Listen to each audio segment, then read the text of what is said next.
চাঁদপুর কুমিল্লা মহাসড়কে আবারও ঘটল মর্মান্তিক সড়ক দুর্ঘটনা। বেপরোয়া গতির একটি বোগদাদ বাসের চাপায় প্রাণ হারিয়েছেন এক নারী পথচারী।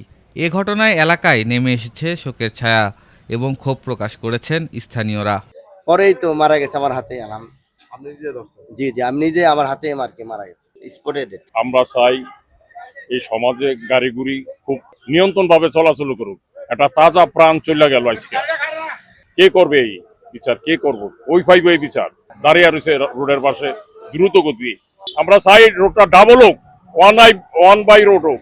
মঙ্গলবার ১৬ জুন সকালে চাঁদপুর সদর উপজেলার বন বিভাগ সড়কের খলিশাডুলি এলাকায় এই দুর্ঘটনা ঘটে।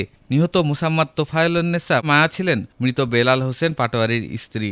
তিনি ওই এলাকার ১৩ নম্বর ওয়ার্ডের বাসিন্দা। প্রত্যক্ষদর্শীরা জানান, সকালে বাড়ি থেকে বের হয়ে রাস্তার পাশে দাঁড়িয়েছিলেন তোফায়েলুন্নেসা মায়া। এ সময় বিপরীত দিক থেকে দ্রুতগতিতে আসা একটি বোগদাদ বাস তাকে সজোরে ধাক্কা দেয়। বাসের চাকা তার মাথার উপর দিয়ে চলে গেলে ঘটনাস্থলেই তার মৃত্যু হয়।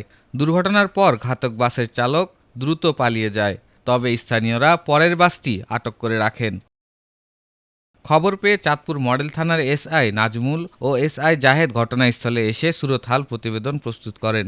পুলিশ জানায়, নিহতের পরিবারের পক্ষ থেকে কোনো অভিযোগ না থাকায় ময়নাতদন্ত ছাড়াই প্রয়োজনীয় আইনগত প্রক্রিয়া শেষে মরদেহ পরিবারের কাছে হস্তান্তর করা হয়।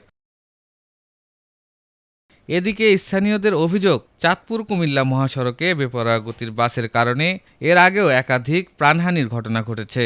তারা মহাসড়কে কঠোর নজরদারি বৃদ্ধি এবং দ্রুতগতির যানবাহন নিয়ন্ত্রণে কার্যকর ব্যবস্থা নেওয়ার দাবি জানিয়েছেন। চাঁদপুর থেকে শাহিন শাহরিন কৌশিকের পাঠানো তথ্য ও চিত্রে ডেস্ক রিপোর্ট, এটিএন বাংলা।